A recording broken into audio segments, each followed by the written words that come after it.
right, folks, welcome to another White House press briefing. As you guys know, Jen is still not back after having COVID. She got her COVID test, came out positive, I think, last Monday. So it has been more than 5 days after. And she was supposed to be back yesterday. She was supposed to be back yesterday, but she wasn't. So the deputy press secretary came out. The principal deputy press secretary came out. And now the principal deputy press secretary has COVID, I believe. So not only does Jen, which is the press secretary, the deputy press secretary, and now even the principal deputy press secretary have COVID. So all three of them. So today, instead of the press secretaries coming out, we have the communications director for the White House coming out to do the White House press briefing. That's pretty crazy. It looks like Jen came and infected everybody. So that's what's going on at the White House. And we're going to be covering some of the news of the day.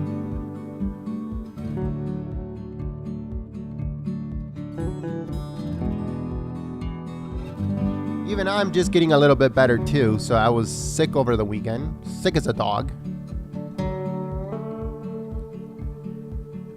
But it wasn't COVID or anything.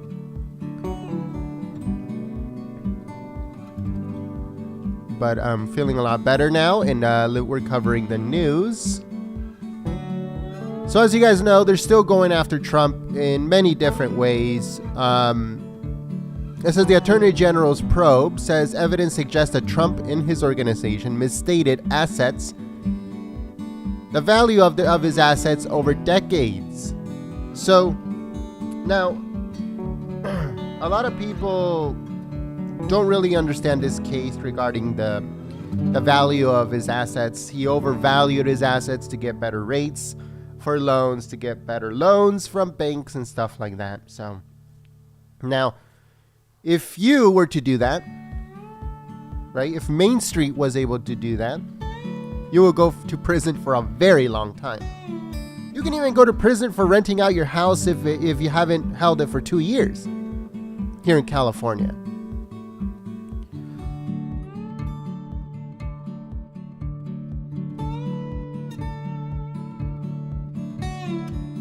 Sorry about that, folks. So Trump is in very big trouble if he did actually overvalue his properties in order to get better rates or to get better loans.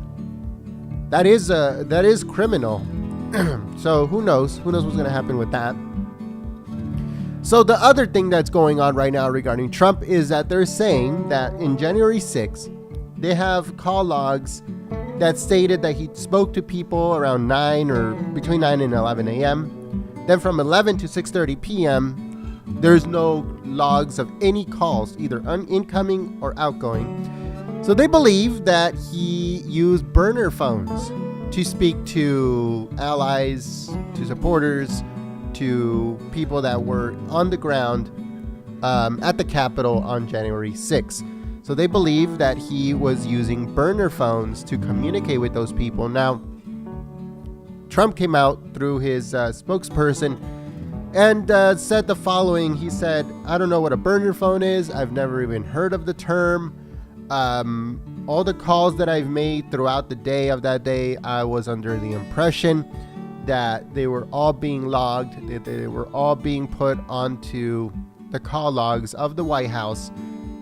It is not my fault. Whoever was in charge of that's who the fault should lie on. So he's blaming it on a staffer, pretty much, that the call logs were not recorded correctly, according to him. So let's see what happens with that.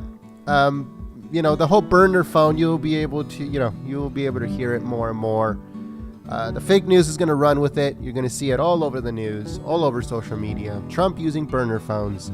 Trump using, if you don't know what a burner phone is, it's one of those phones that you find like at Walmart or maybe even grocery stores, and you buy the card that gives you minutes but they're disposable, non-traceable, stuff like that. They're very popular with people doing shady deals, or people that, I really do not understand who other than people that wanted to do illegal stuff use burner phones, to be honest with you. Have you ever, let me know in the chat, have you ever used a burner phone? I've never used one, that's for sure. But I was looking into it, and I went to Walmart's website, and I saw the price of the burner phone, and then the price of the place you call to get minutes, and it's not even affordable. A burner phone is not affordable at all. You can easily get better rates and a better deal if you go to something like Metro PCS or Cricket or any of the other ones, any of the other small phone companies. You get better rates from them than you do from a burner phone.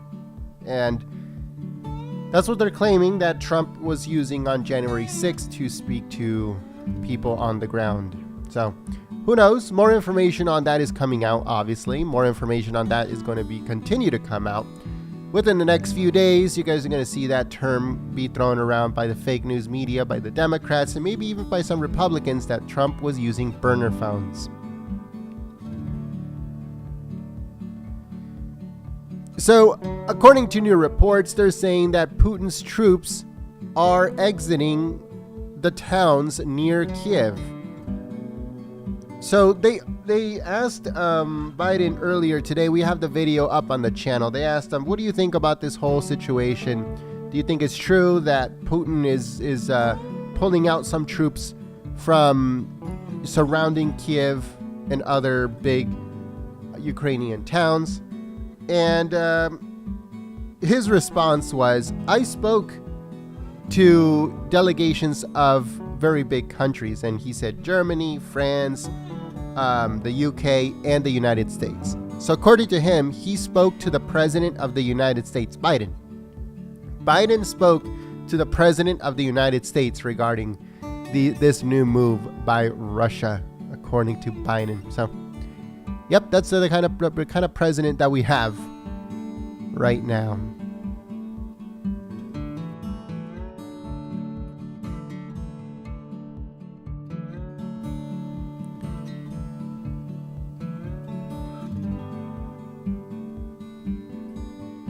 All right, so when it comes to coronavirus, it says that the FDA has approved the second COVID vaccine booster for those 50 and older. So as of right now, we are at the fourth vaccine, 2 vaccines, 2 boosters, but there's a third booster coming. So in total, people will be, 5 times vaccinated? What's the actual term for that?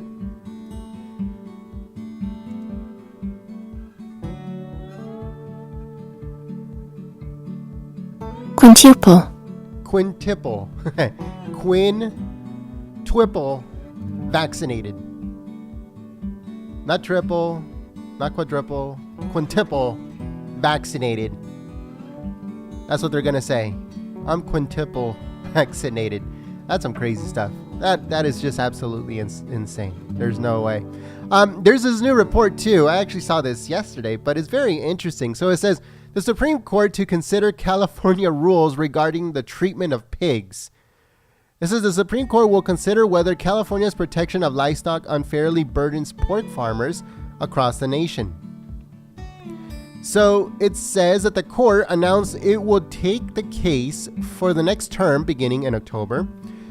It says of oral arguments, as then start talking about Justice Clarence Thomas, but it says that they're gonna look into this.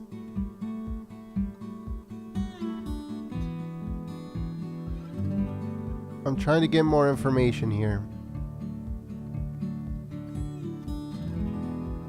So it says 10 years ago, voters took 2 additional steps for Proposition 12, and we're talking about California. It says they sought to prevent animal cruelty by phasing out extreme methods of farm animal contaminants, which also threaten the health and safety of California consumers. And this is an increased rate of foodborne illness and associated negative fiscal impacts on the state of California. Pork plants in the USDA test program had greater contamination rates than traditional plants. Pork producers sued, saying that the law dictates changes to pork producers outside of the state who supply most of the pork consumed in the nation's largest state.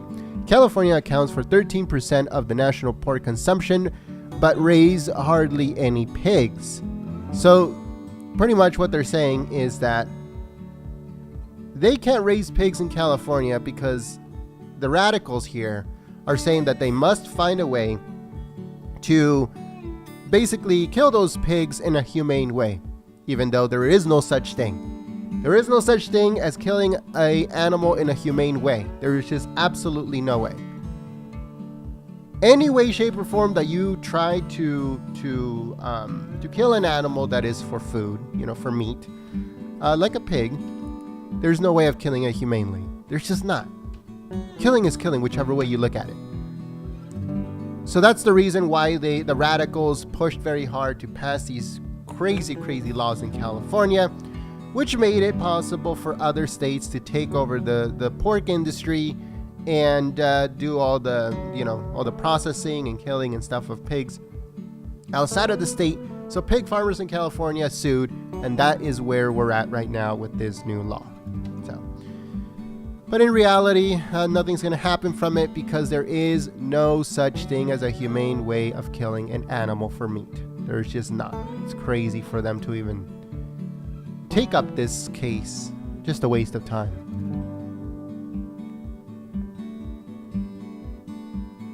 So, according to the Federal Reserve, recession is inevitable. You heard it right, folks. This is the U.S. Federal Chair Jerome Powell said in his statement that in recession, by the way that everything is going with inflation through the roof, prices of stuff going up. I just saw somebody in the chat.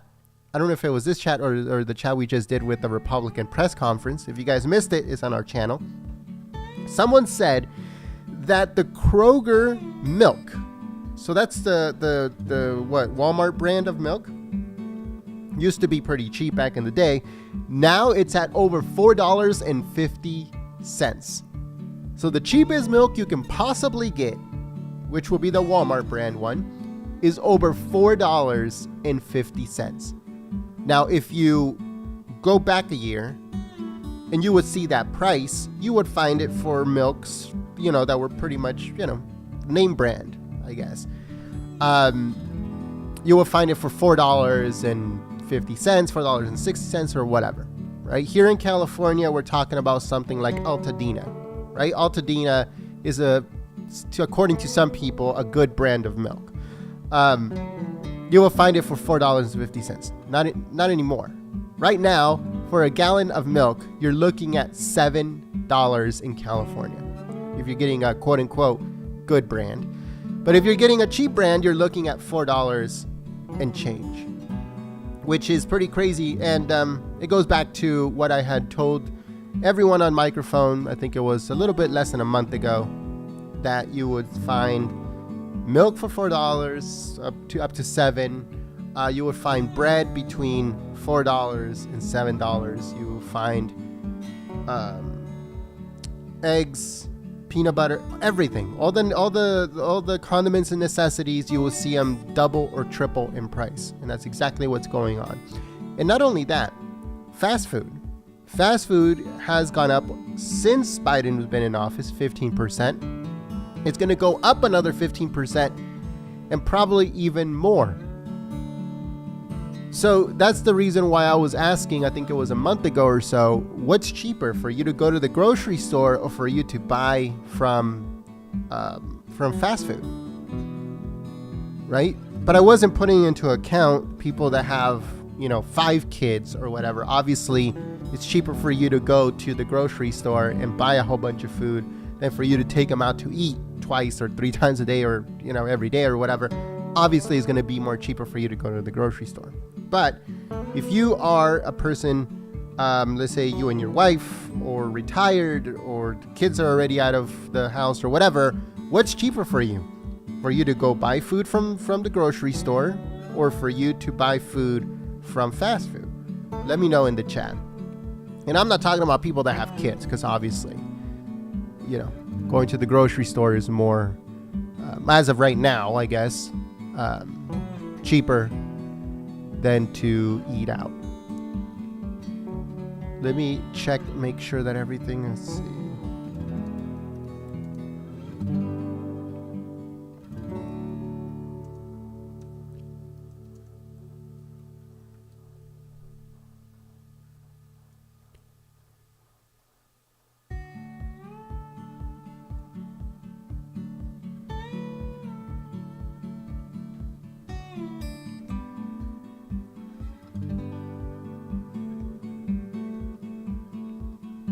All right, give me 1 second, folks. We're going to switch over to the White House.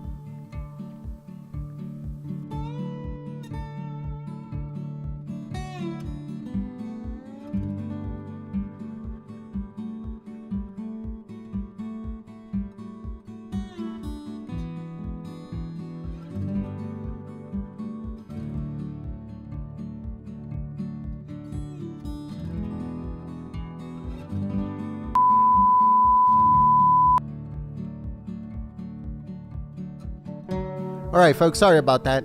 That noise is always so annoying, but we're trying to turn on the camera for the White House press briefing room. Sorry about that again. Again, we're trying to turn on the cameras.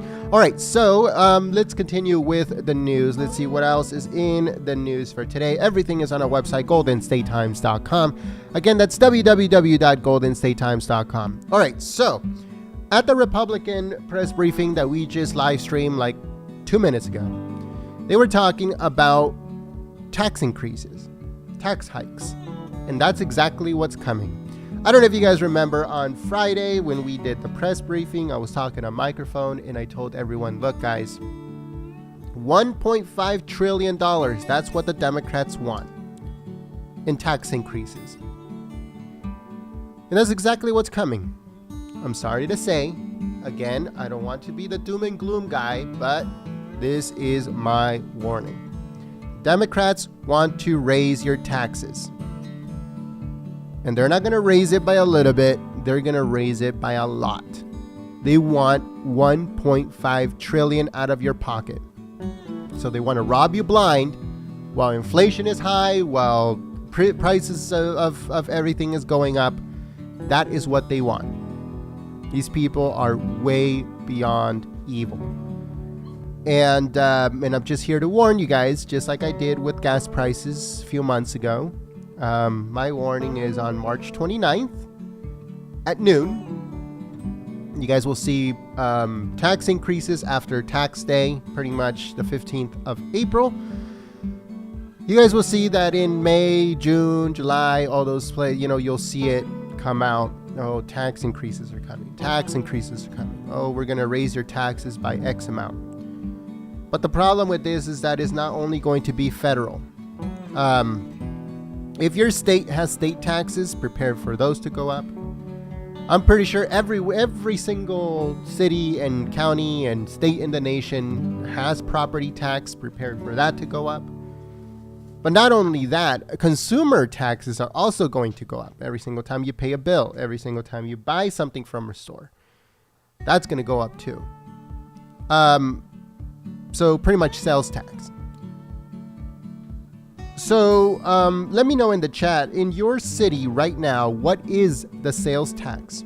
If you live in LA, you're paying almost 10% in sales tax.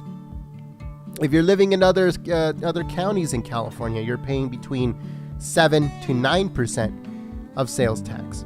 But in your city, let me know, what is the sales tax in your town or in your county as of right now? So let me know in the chat. Give me 1 second. Here we go. Massachusetts. That's funny.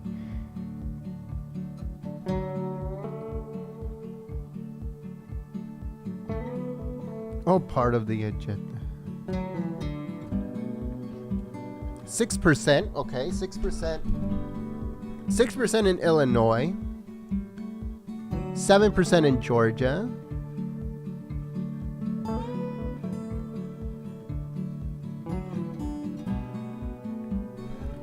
8.5% in Oklahoma and 8% in Texas. So sales tax is pretty expensive pretty much everywhere. Obviously not as expensive as LA. They're already at 10%. Or I think they went up this year in January to 10.15 or 25. I think they went up a quarter or a half. I'm not really sure. But that's insane. Imagine paying 11% every single time you buy something. 11%. Every single time you purchase or you pay a bill or you do what you have to do, like 11%. I think Nightbot is glitching. What's Nightbot doing? What is he doing? Oh, I'm sorry. Yeah, I guess Nightbot is glitching. It has to do with something that either, let's see, 9% in Galveston. Yeah, I'm sorry, Pamela Kelly. I don't know why Nightbot did that. I apologize.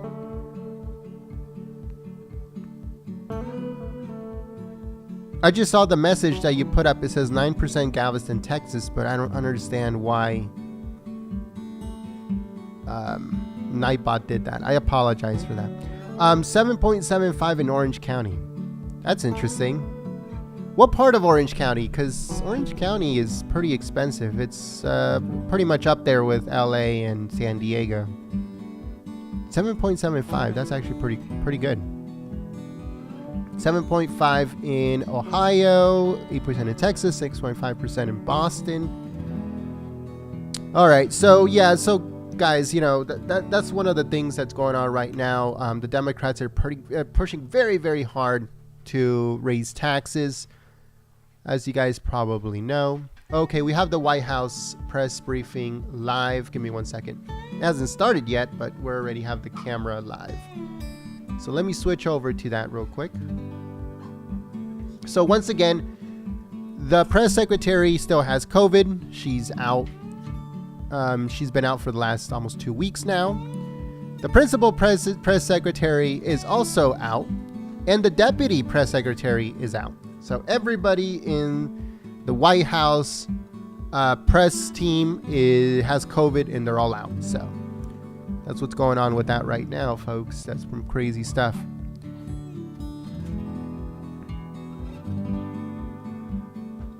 So let's see here. Sorry if you guys hear a doggy in the background. But we have dogs in the newsroom today. They're actually puppies. They're very, very small doggies.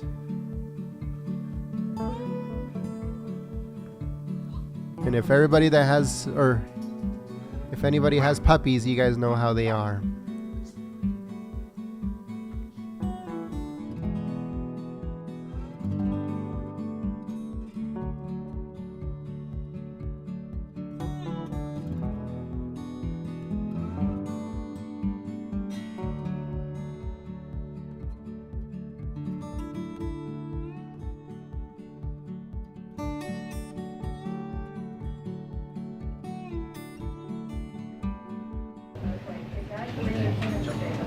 Like, which one?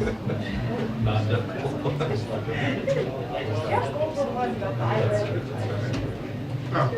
He thought it was, oh god, it was crazy. In Hollywood? Yeah. Or, no. The guy who was in, like, all the trivia. All right, folks, so the hot mic is on. I'm not going to intervene with the hot mic. That way, in case we hear something comes up, you guys will know. If you guys do hear something interesting, make sure you guys record it and send it to us on Twitter at Gold State Times. Please share the live stream on social media and don't forget to click the thumbs up button. Thanks so much, folks. Thanks for helping us out by sharing the live stream. It should begin very soon. And now the hot mic is on. Okay, well, we did agree with the email about our responsibilities.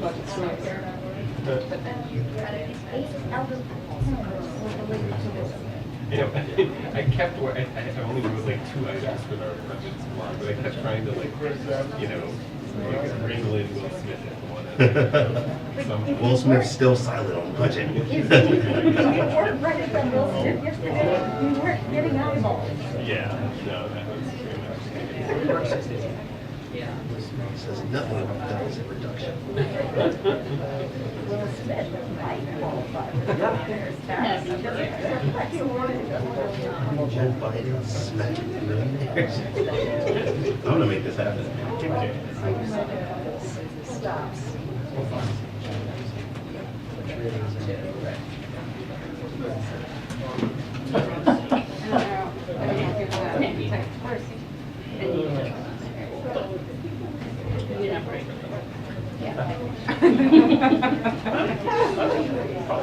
But I could imagine, Chris, 2-minute warning to press briefing. 2-minute warning to press briefing. All right, folks, 2-minute warning. Please share the live stream on social media. Don't forget to click the thumbs up button. Please share the live stream on social media. 2-minute warning.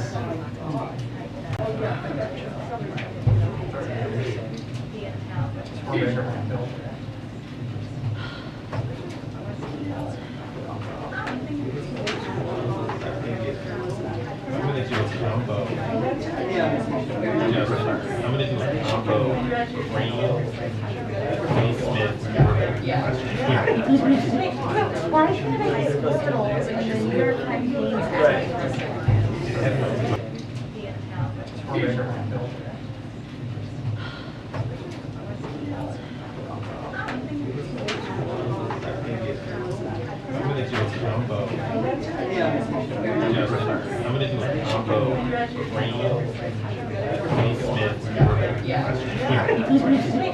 Why can't I get portals and the New York Times It hadn't migrated there. answer for it?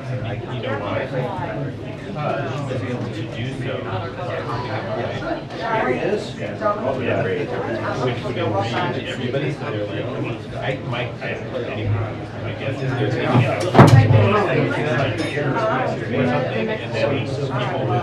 Well, what if you went to the New York Times app and the only thing there is New York Times log in is your Like a log in. We just did that over there.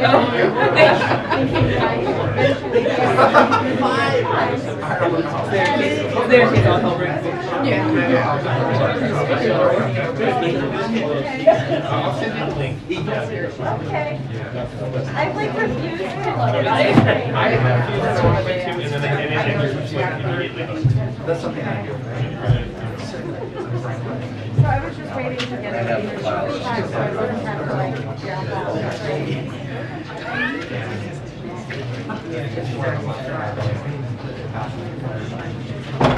Well, hey, Kate, welcome to the studio. Hi, everyone. I know I am not the redhead you're accustomed to seeing at this podium, but I hope you will hang with me nonetheless, so thank you. Before I take your questions, I wanted to start with a little bit of a topper here. So as you all know, today is Vietnam Veterans Day, and I'd like to take a moment to highlight critical investments that the President announced yesterday as part of his budget to uphold our sacred obligation to veterans and address the mental health crisis. During his first State of the Union address, President Biden outlined a 4-part unity agenda focused on areas where members of both parties can come together and make additional progress for the American people. The President's budget advances this unity agenda through targeted investments to take on the mental health crisis, accelerate progress against cancer, deliver on our commitment to veterans, and combat the opioid epidemic, all while cutting the deficit and not raising taxes on anyone earning less than $400,000 a year. The budget proposes transformative mental health reforms that would expand coverage, reduce costs, and increase the number of mental health providers. As we commemorate Vietnam Veterans Day, I wanted to highlight how the budget proposes funding to improve VA services, reduce veteran suicide, end veteran homelessness, and address military toxic exposures. And it tackles the opioid and overdose epidemic with significant investments to reduce the illicit supply of drugs in our communities and prevent substance use disorder, expand treatment, and help people recover. Today, I also wanted to celebrate another example of the success of the President's industrial policy, with Governor Roy Cooper announcing the electric vehicle maker VinFast is investing $4 billion to build electric vehicle and batteries in North Carolina. That's an investment that will create more than 7,000 jobs, on top of the 423,000 manufacturing jobs created on the President's watch in his first year in office, the most in a single year since the early 1990s. We're building on that momentum with the bipartisan infrastructure law, which is making historic investments in our roads, bridges, airports, and more, along with things like EV charging stations that are critical for America to own emerging industries. And we have a chance to redouble that progress with the Bipartisan Innovation Act, which cleared through the Senate last night with a massive bipartisan majority. This is legislation that will boost manufacturing, strengthen our supply chains, lower prices, and boost our economic and national security by making more critical components like semiconductors right here in America. We look forward to the House of Representatives moving quickly to start the formal conference on that bill so we can get this to the President's desk as soon as possible. And with that, I'm happy to take your questions. Darlene, why don't you kick us off? Thanks, Kate, and welcome. Thank you. I wanted to follow up with one question on the readout from the President's call earlier today with the European leaders. Can you say if they spent any time at all talking about his comment that Putin cannot remain in power or should not remain in power? They did not. I spoke with the President about this earlier. They did not. They were incredibly aligned, however, and spoke to some of the key issues that we are focused on here, including supplying weapons to Ukraine, including increasing costs on Russia, continuing to increase sanctions, supporting stable energy markets, and of course the state of diplomatic negotiations. And obviously the conversation today came on the heels of the President's successful trip to Europe last week, in which he stood with some of our European allies and announced efforts to redouble NATO forces on the eastern flank, to announce an additional $1 billion in humanitarian aid to Ukraine, and to continue to show incredible unity with our European partners and allies as we tackle this crisis in Russia. Second question, is there any comment or reaction to the FDA approving a fourth booster shot for people over 50? So this is a good thing, and it is a straightforward thing. The CDC and the FDA are now allowing and will make available booster shots, a fourth shot for people over 50 and for the immunocompromised. We have plenty of supply to ensure that those populations can receive these shots.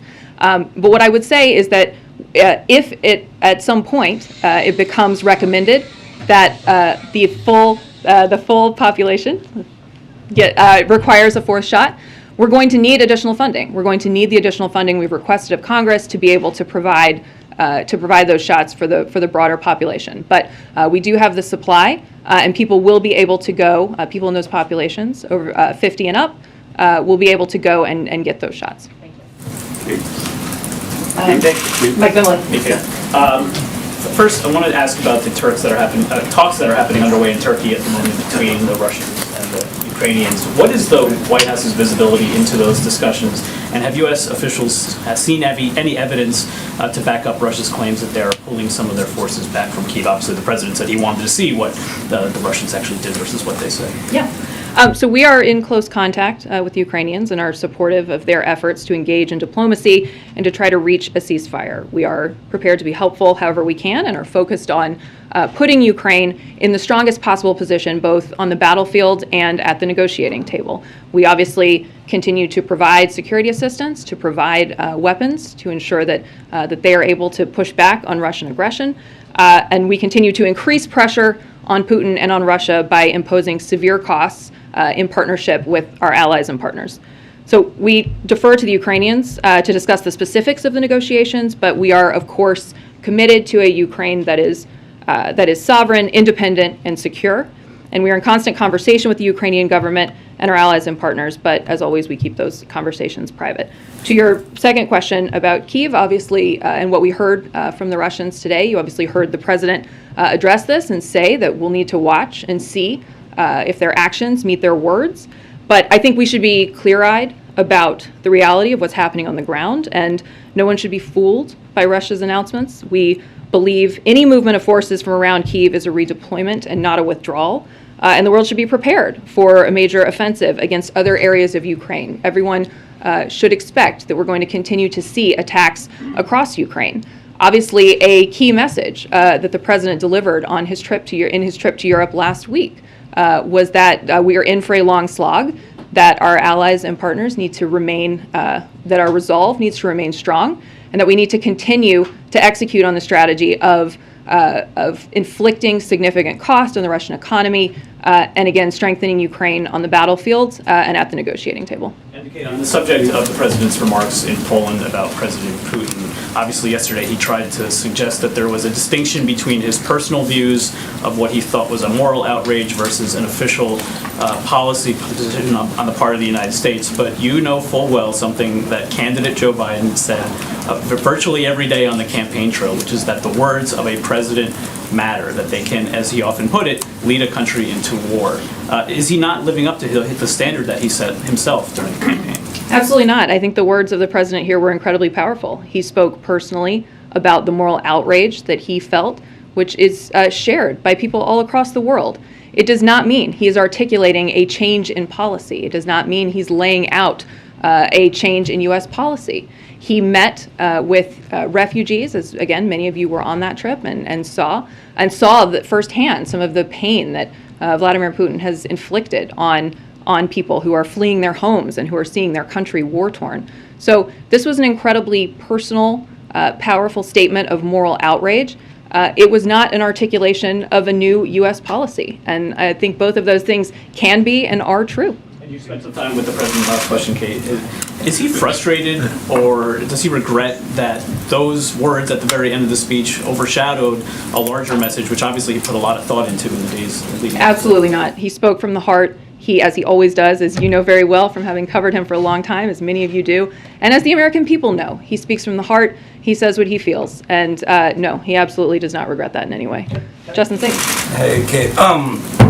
Following on Darlene's question, will the president and vice president be receiving fourth booster shots, and do you have a sense of timeline on that? So I can speak to the president, who will make this decision in consultation with his doctor. Obviously, if his doctor recommends that he receive a fourth booster, then he would, but he'll make that decision in consultation with his doctor. I will check on the vice president. I don't know. And then earlier you were talking about the call on supporting stable energy markets. During the president's trip last week, there seemed to be momentum behind the idea of a coordinated strategic petroleum reserve release, and so I'm wondering if you can provide any update on whether that topic came up in the conversation today or a time frame or outlook for that. I can only say that they spoke to the stability of energy markets writ large and the need to keep them stable. I don't have any specifics to preview in terms of any coming announcements. What I would say more broadly, of course, is that obviously President Biden is very focused on ensuring that we minimize fluctuations as much as possible at the gas pump and prices in general for American families. He is doing everything he can to combat Putin's price hike here at home. That's why we did the initial coordinated release of 60 million barrels from the Strategic Petroleum Reserve. And he will continue to focus on this, but I don't have any specific preview that I can give you at this time. And then last one, our friends over at the Journal yesterday reported that members of the Ukrainian peace negotiation team have exhibited signs of a potential poisoning. I'm wondering if that was something the U.S. has been aware of, tracking, and if you sort of ascribe responsibility to the Russians. So we are certainly aware. We are obviously alarmed by these reports, especially given the fact that this is something that historically has been in Russia's playbook. But I do not have any confirmation at this time, except to say that we are aware. Caitlin? Thanks, Kate. You just said, and the Pentagon is also saying the same thing, that any movement of forces in Ukraine, of Russian forces, is not a withdrawal but a repositioning. Is that based on intelligence, or what is that based on? That is based on the fact that we need to see what the Russians actually do before we trust solely what they've said. We saw from the outset that they made an aggressive push toward Kyiv at the beginning of this conflict, and we have no reason to believe that they have adjusted that strategy. Obviously, we continue to do everything we can to impose costs for this decision. We will continue to execute on our strategy. But as you heard the president say, we are not going to take their word for it. We're going to wait to see what their actions look like. And the British Prime Minister said today that they won't accept anything less than a full withdrawal of all Russian forces from Ukrainian territory. Does President Biden share that view that reduced military activity is not enough? Well, we are going to allow the Ukrainians to execute on these negotiations. It's not our role to begin the negotiation. Again, our role is to strengthen Ukraine on the battlefield, to try to strengthen Ukraine at the negotiating table by applying these sanctions and costs to Russia. But I'm not going to prejudge or predetermine an outcome for that conversation. And last question for you. Jared Kushner is set to testify before the January 6th committee on Thursday virtually. Has the White House had any communication with him about whether or not you're going to waive any executive privilege claims that he could make? So obviously, the president has spoken to the fact that January 6th was one of the darkest days in our country's history, and that we must have a full accounting of what happened to ensure that it never occurs again. And he's been quite clear that they posed a unique threat to our democracy, and that the constitutional protections of executive privilege should not be used to shield from Congress or the public information about an attack on the Constitution itself. And so as a result, the White House has decided not to assert executive privilege over the testimony of Jared Kushner and Ivanka Trump. And have you communicated that to Jared Kushner's team, or is this? I won't speak to private communication between our attorneys and his. Thank you, Kate. Just sort of with Russia redeploying to focus on eastern Ukraine, what is your view on whether Russia should be allowed to retain control of the Donbas region? As you're aware, they have, just today said that, that is what their demand is. And I'm wondering if the U.S. has a formalized position on that. So again, I am not going to prejudge where these negotiations ultimately net out. We are doing everything we can to provide weapons to the Ukrainian people so that they can turn back Russian aggression, and we're doing everything we can to impose severe costs on Russia and on the Russian economy. I am not going to prejudge the ultimate outcome, certainly not from standing here at this podium. And just a quick question on the Deputy Treasury Secretary. He spoke a little while earlier and said there are more sanctions coming. This time they'll be focused on Russian supply chains. Are there any more details that you can potentially share with us on what that looks like and when that will happen? So I don't have additional specifics that I can provide in terms of announcements coming at this time, except to say more broadly, that certainly we have hit in concert with our allies and partners. We have hit very hard at the things that Putin cares about the most. We've degrading his military, access to cutting-edge technology, chipping away at his chokehold on energy, an ability to project power and influence. And of course, we will continue to intensify. And we're not going to run out of options anytime soon. There are plenty of things that we can do, including broadening sanctions to new targets, deepening the severity of sanctions that are existing. So I don't have any specifics to announce at this time, except to say that there are certainly other options should we decide to move forward with them. Can I quickly follow? Let me ask, just follow up on the January 6th committee.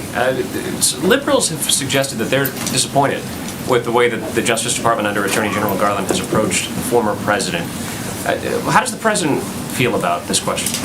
The president has the utmost respect for the independence of the Department of Justice and does not have any comment on that.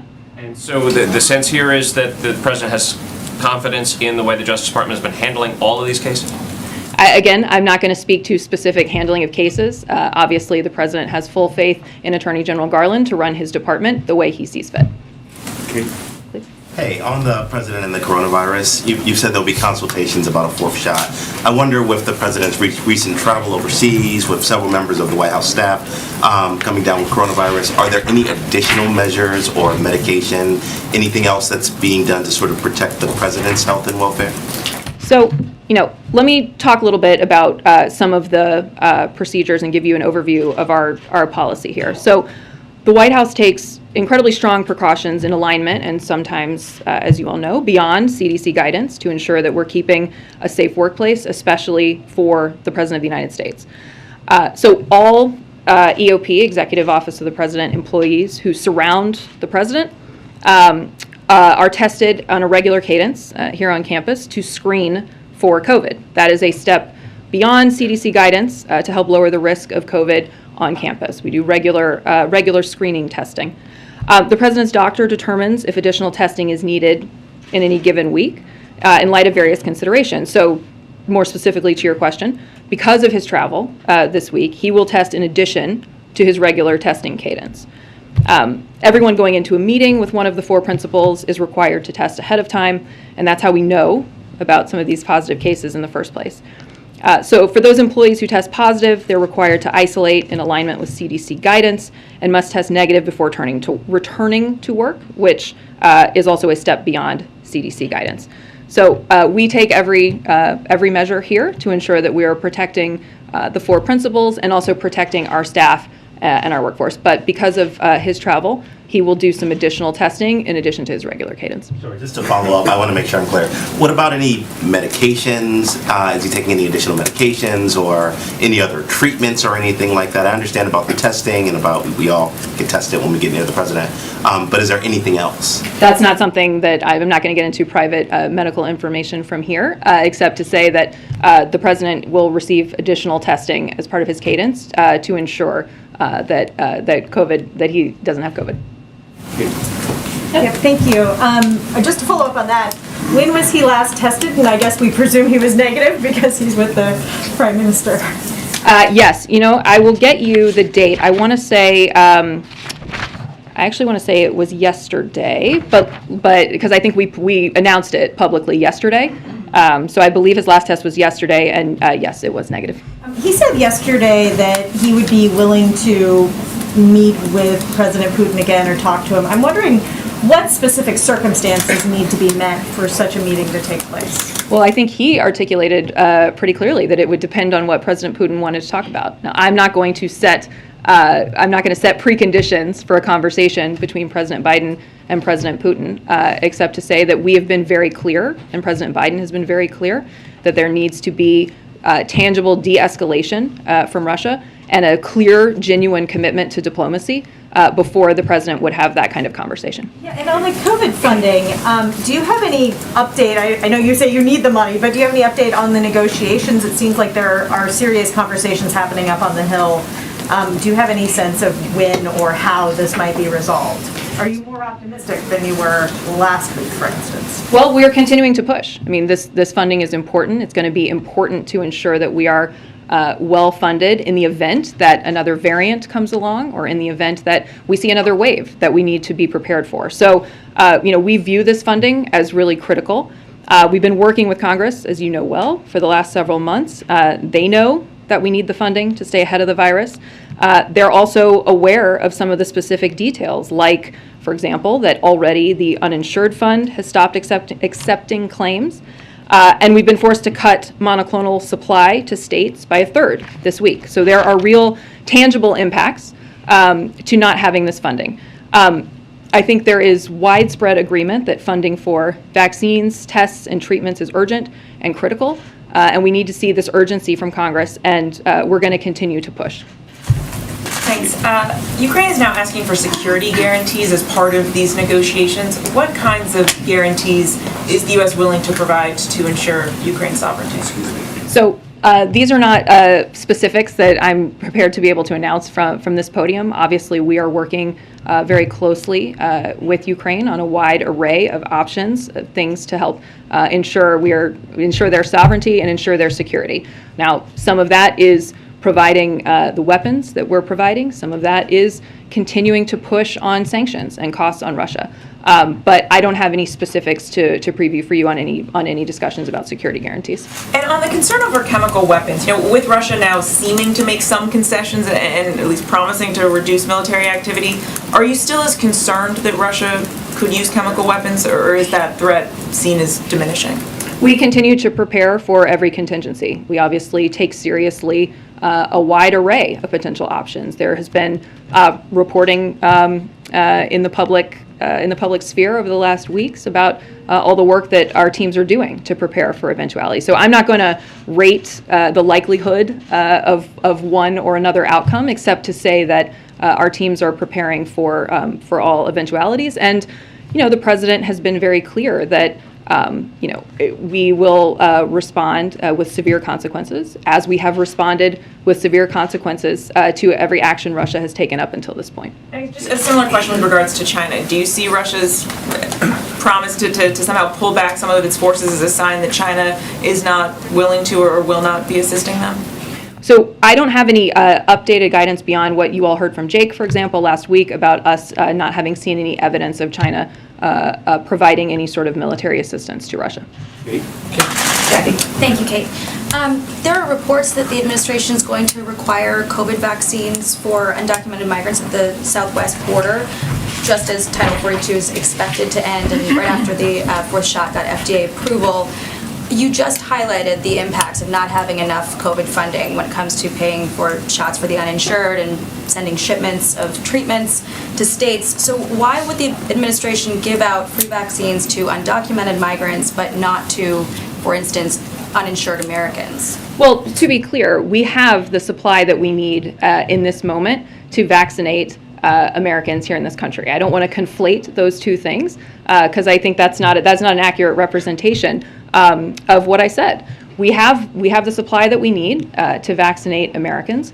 What we are asking for is funding to prepare for future eventualities and to ensure that we have what we need as we move forward. Now, on your question about the border, this is nothing new. The effort to vaccinate migrants in our care and custody has been ongoing for months. ICE has been providing vaccines to migrants since the summer of 2021, and we're always assessing the situation and addressing protocols based on changing CDC guidance. But in order to ensure the safety of border communities, and the workforce, and the migrants themselves, DHS is now requiring age-appropriate vaccinations for non-citizens who are taken into Border Patrol custody. But again, this is consistent with overall CDC guidance for those entering the country, be it by air or land. And we know that vaccinating people is the best way to protect from the virus and to protect against the spread of the virus. Can you clarify that the New York Times story framed it as something that was about to get underway in certain sectors of the southwest border? Is this requirement for a vaccine? Is that accurate? Is that something that is going to take place? Because, and the reason I ask is, if you're talking about future supply, and this is a future effort, how are those two things not sort of in conflict?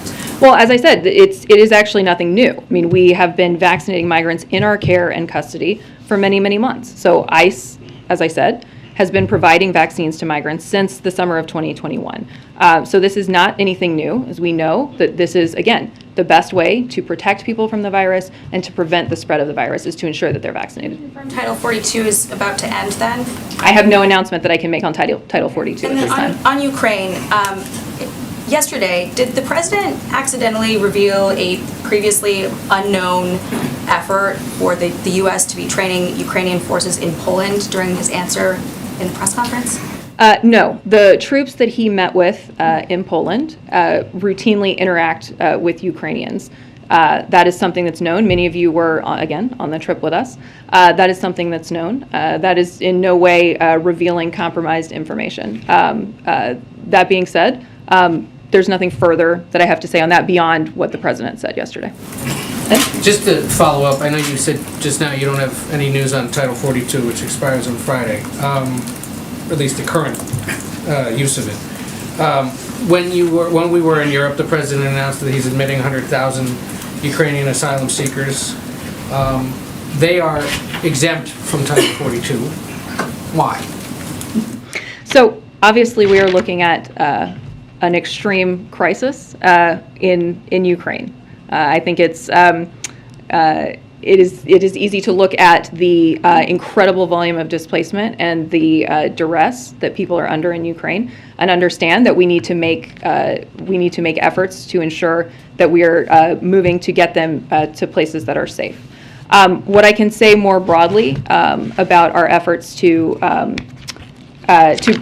bring 100,000 Ukrainian refugees into the country is that, we anticipate that most of these refugees will want to stay closer to home, will want to stay in Europe, but we are making we are putting forward this effort to ensure that we're able to accommodate 100,000. Obviously, on the specifics of that, I have to refer you to the State Department on the specific workings. But it is important, as you heard the president say when we were overseas, it's important for the United States to do its part and for those countries bordering Ukraine to not be the only ones to shoulder the burden. You heard him talk about that while we were on the ground in Warsaw. Understood. So the policy decision's been made that the war in Ukraine and the displacement of those people is more urgent to the United States than the displacement of millions of people due to earthquakes, hurricanes, and political strife in this hemisphere. I think that's a little bit putting words in my mouth. My point was only that we're interpreted, though, that by many that's immigration advocates and others on this side of the world. That's a little bit putting words in my mouth. All I'm saying is that we have put forward a process to allow to bring 100,000 Ukrainian refugees into the country, given the incredible duress and the crisis that they're facing in their homeland. Two other quick follow-ups. You said to Cleve on the question of any medications the president may be taking because of COVID, that that's private medical information. Is that to say that if he is taking something currently, it'll be revealed in his next medical report that we get at some point? That's the way that Alexis and Crestor and Dymista have been revealed in the last one? That's simply to say that I don't have anything in this moment to provide at the podium. That's medical information. If there is a moment in which it needs to be disclosed, it would obviously be disclosed. As you know, we put out an incredibly fulsome physical report on the president's health every year. So that's simply to say I don't have anything to disclose from this podium at this time. And then on the Trump logs that appear to have hours of information missing, has the January 6th committee asked this White House to try to find that information or implore the archives to dig deeper for them? Has the White House counsel's office attempted to help reconstruct that record at all? I would refer you to the archives on that. I don't have any additional information from the counsel's office at this time. Thank you, Kate. Two ones on Ukraine again, if I may. So the sanctions are obviously the stick. Is there some thinking already about what the carrot could be? Essentially, is there going to be some sort of schedule laid out, like you do this, this comes off, and a route map, I suppose, is what it's called. Well, I don't know that Russian activity at this time necessarily merits a carrot. We have been very focused on the stick. Again, I am not going to prejudge or lay down any contours of any ultimate negotiation. That is not our role. Again, our role is to strengthen Ukraine on the battlefield, strengthen Ukraine at the negotiating table. I'm not going to prejudge any of the what ultimately those diplomatic solutions may or may not look like. Okay. And just following up on your previous answer about the troops in Poland. Jen did say clearly last week there are no U.S. training programs for Ukrainians outside of Ukraine. Obviously not in Ukraine, but nowhere else either. I actually asked the question, that's what she said, no.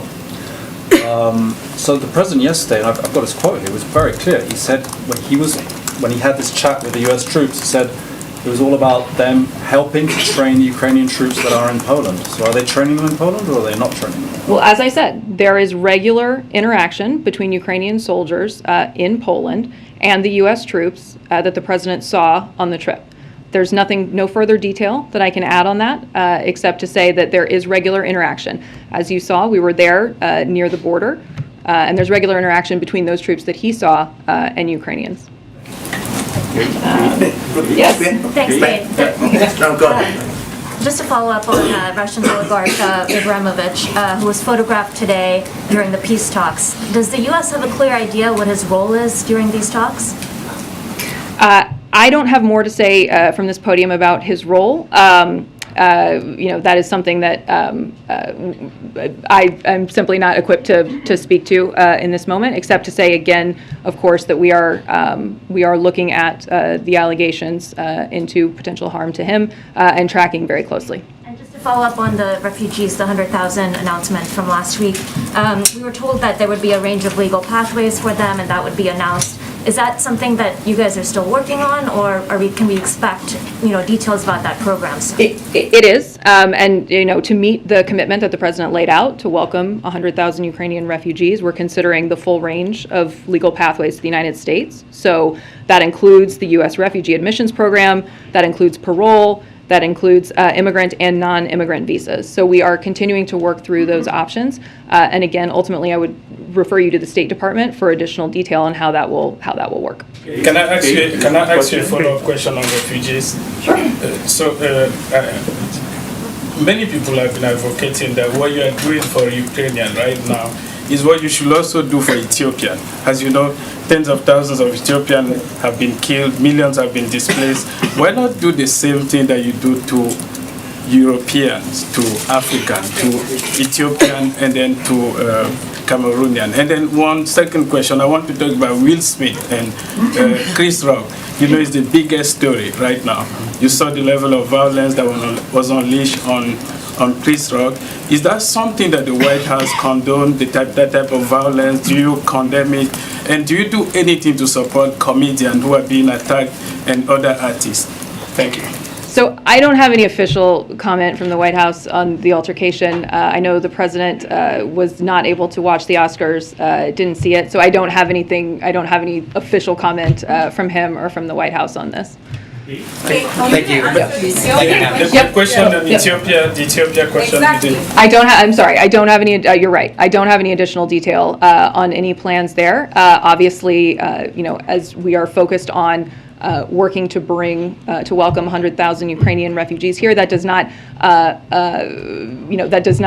eliminate work that's being done in other areas. I don't have any specifics to announce from this podium at this time on any plans there. If you condemn the violence at the Oscar, is that something that you condemn or you condemn? I don't have a White House comment on that. The Washington Post reports that Anita Dunn was here at the White House on a special 1-week assignment last month.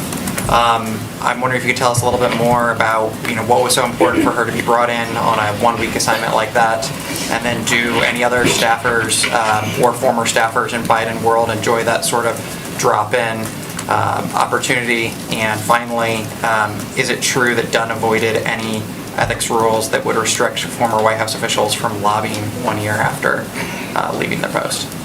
So what I would say to that is Anita is an incredibly trusted advisor who has known the president for a long time, and she did recently come back to the White House temporarily to bring her expertise and add capacity at a key time for the White House. She came to fill in for a staffer who needed to be out for personal reasons. She did this as an SGE, as you know, a special government employee, which is a temporary short-term assignment and classification for employees who come to work for the White House in a temporary manner.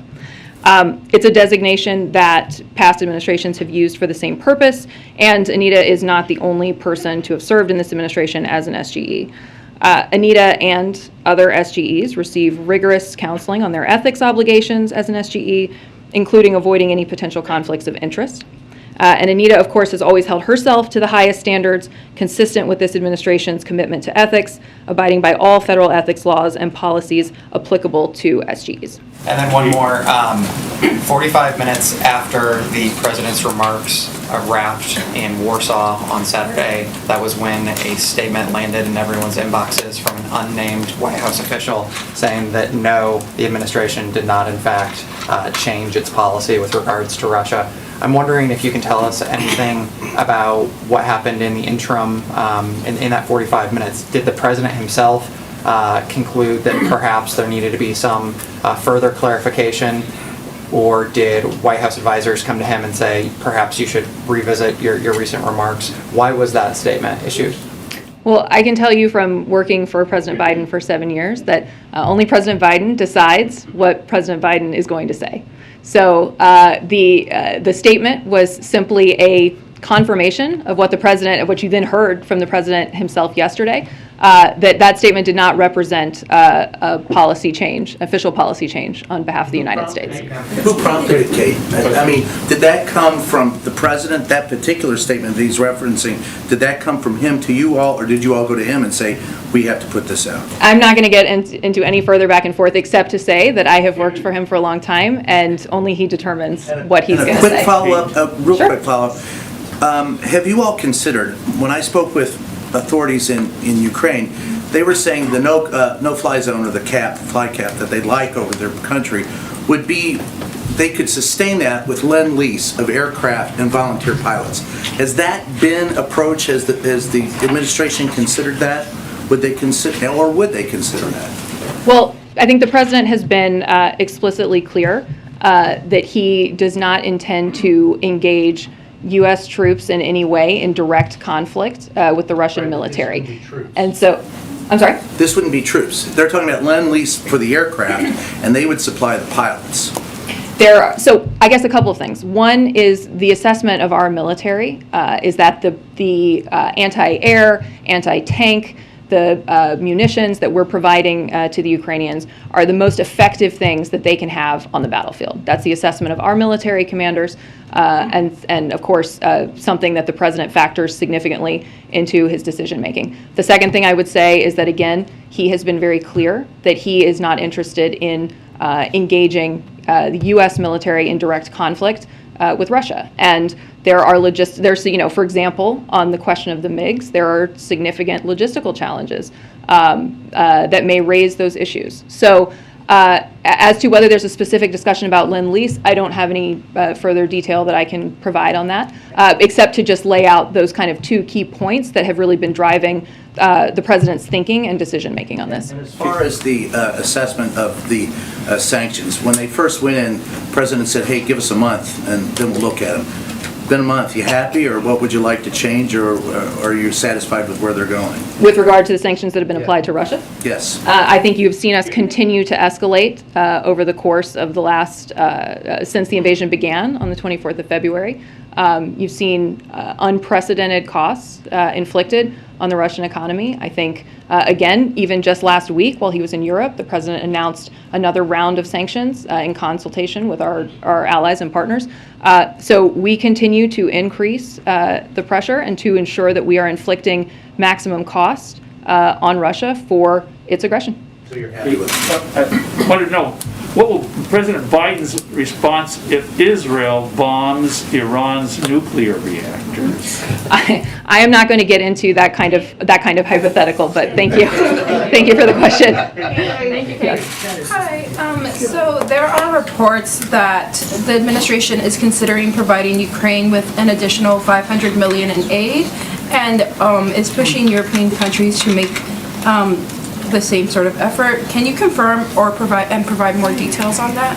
So what I can say to that is we are in constant consultation with our allies and partners about continued aid to Ukraine, but discussion of a specific dollar amount, there's no discussion currently of a specific dollar amount. Thanks. Two questions on Singapore's. First question is, the Prime Minister welcomed the Indo-Pacific economic framework. When will we see the exact plan, and will the framework need to be ratified by the Congress? So I don't have an update on timeline for you on that. I will be happy to come back to you with further information, but I don't have an update on when you can expect to see a timeline for that. I can certainly say that today's meeting between the two leaders demonstrated the strong security, economic, and people-to-people ties shared by the United States and Singapore, and President Biden looks forward to continuing to deepen those ties. And also in the joint statement, the U.S. and Singapore reaffirmed the right of freedom of navigation accorded by international law, including UNCLOS. Will the U.S. ratify UNCLOS under Biden administration? I don't have an answer for you at this moment, but I'm happy to get more information and come back to you on it. Thanks, Kate. I have a couple quick ones for you before we go. Following up on what Tarini asked you with regards to the refugee programs, it can take years for refugees to be able to be vetted to come into the United States. So does the White House have a sense of how quickly the Ukrainian refugees will be able to come to the U.S.? We're working to move as quickly as possible. I don't have a firm timeline that I can give you, but obviously we'll move as quickly as possible to bring in as many, up to that 100,000 as we possibly can. And after Florida Governor Ron DeSantis yesterday signed the state's parental rights and education legislation. Education Secretary Miguel Cardona said the administration would be monitoring its implementation to evaluate whether it violates federal civil rights law. Aside from monitoring the Florida law, is there any other actions that the White House plans to take?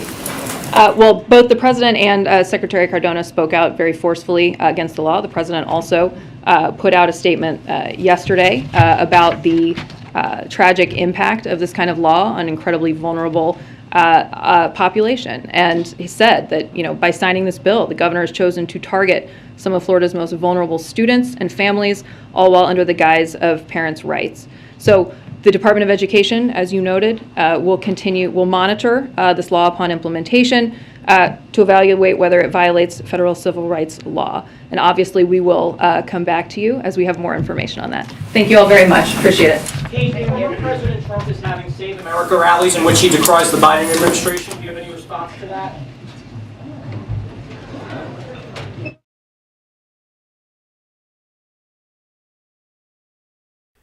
All right, folks, thank you so much for joining us here at Golden State Times for the White House press briefing.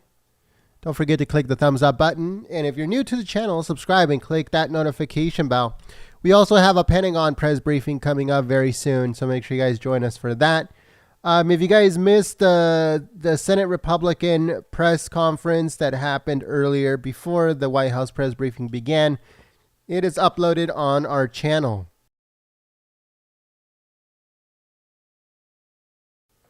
Also, the video of Biden saying that he spoke to the American president about the new moves that Russia is making is also on our channel.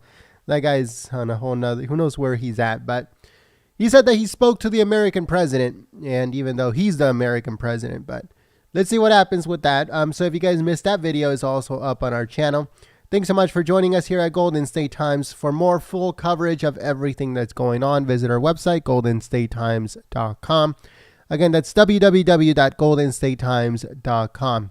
Thank you so much, folks, for joining us. Have a blessed rest of your day. We hope that you guys join us for the Pentagon press briefing. But until then,